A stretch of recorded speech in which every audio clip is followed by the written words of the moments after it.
All right, today we're tackling the myth that Christianity is just a set of rules, or following Jesus is all about doing the right thing and not doing the wrong thing.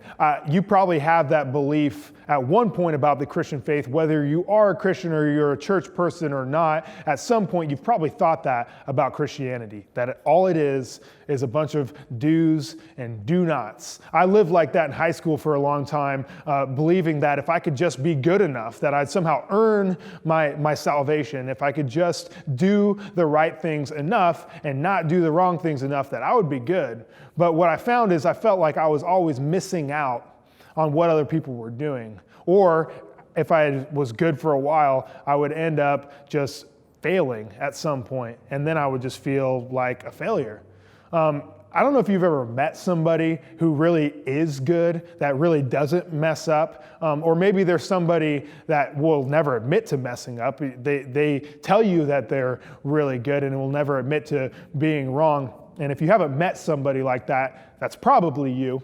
But just think about that. I mean, if you have like the sibling, the baby sibling, that can never do any wrong when mom and dad come in, when you guys are fighting, it's never their fault. It's always got to be your fault. Those people kind of drive you nuts a little bit. They drive me nuts.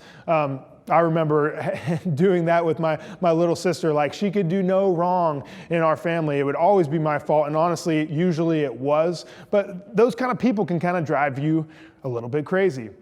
This guy, James, actually had a similar problem to that, likely. He was the brother of Jesus. And Jesus, he was perfect. Let's just assume if Jesus was real, he was perfect. And growing up with Jesus might have driven you a little bit crazy, because Mary and Joseph would have walked in while James and Jesus were fighting or something. And then they asked, like, hey, who started it? James is like, Jesus started it. They would have been like, no, Jesus can never do wrong. So he didn't start it. It was never Jesus' fault. Probably drove James a little bit crazy. And James actually grew up not believing that Jesus was who he said he was. He didn't believe he was the Son of God. He didn't believe what he was doing in his ministry for that 3 years was legit, until one day that changed everything. You see, Jesus had predicted his own death and resurrection. James still didn't believe. And then he went and pulled it off. He died and rose again. And when somebody does that, think about it. What would your sibling have to do to convince you that they were the Son of God? They'd have to pull off something miraculous. He pulled off his own death and resurrection. And then James is like, all right, I'm on the Jesus bandwagon. Sign me up. Nobody can do that. That's incredible. And he actually became a pivotal member of the early church, launching churches all over the place and also speaking to early Christians. And he said some incredible insights. Some of my favorite verses in the Bible were from James. And James tackles this issue about what the core of faith is meant to be like, what real relationship with Jesus was meant to look like, and that it's so much more than just a set of rules. In James, the book of James, chapter 4, verse 7 and 8, he says this. He says, so humble yourselves before God. See, this is what James had to do. He had to humble himself. When he realized that Jesus really was who he said he was, he had to admit that all those years he was wrong about Jesus, which is difficult to do. How often do you admit that you're wrong? That's not an easy ask. But he had to admit that, hey, I don't have it all figured out, Jesus, but you do. So that's the first step in our relationship with Jesus, what faith is meant to be like. And then it says, resist the devil and he will flee from you. And that's really where the whole idea that Christianity is just a set of rules comes from, right? Because if you're resisting the devil, you're not doing the things that you're not supposed to do anymore. You're not doing the things that harm yourself and your future and other people and their futures. You're supposed to stay away from that stuff. So there you go. That's where that comes from. But that's not the only thing that it is. Remember, it starts with humbling yourselves before God, admitting that you don't have it all figured out. And then it goes on to say this, come close to God, and God will come close to you. And this really is key.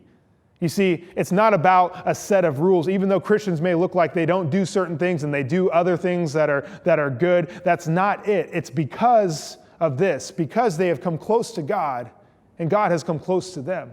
You see, God is a very relational God. He wants to be close to you in intimate relationship. And that's really, once you've admitted that you don't have it all figured out and that God is like the way, then you begin drawing close to God. And then the resisting the devil, the doing things that you're supposed to do that better other people and better yourself come more naturally. See, when you're in relationship with God, you're not facing the devil alone. You're not facing those temptations all by yourself. Suddenly you have God on your side who's actually stronger and bigger than all those things that you face. See, when we look at Christianity as just a set of rules, we try to just be good enough. We try to do things on our own and we end up failing over and over again, and it doesn't even seem like a fun thing to do because we're just sticking to a bunch of rules. But when we grow in relationship with Jesus, all that stuff happens naturally. So Christianity is not just a set of rules. It is so much more than that. It is a relationship once we've admitted that we don't have it all figured out and we begin to grow in that relationship. He makes that natural second nature to us. So how do we go about this? How do we practice this? Well, this week, what I want to challenge you to do, and I don't want you to just read this or listen to this and be like, okay, he said this, and I'm not actually going to do it. I want you to do this. This is easy. You have almost nothing to lose. You have 35 minutes to lose. That's it. Read your Bible for 5 minutes a day. If you don't have a Bible, go onto your app store, type in Bible. You will get the YouVersion app. I want you to open the book of John and start reading 5 minutes a day. You'll be able to do a chapter at least. 5 minutes a day could change your future. 5 minutes a day will begin growing that relationship with Jesus.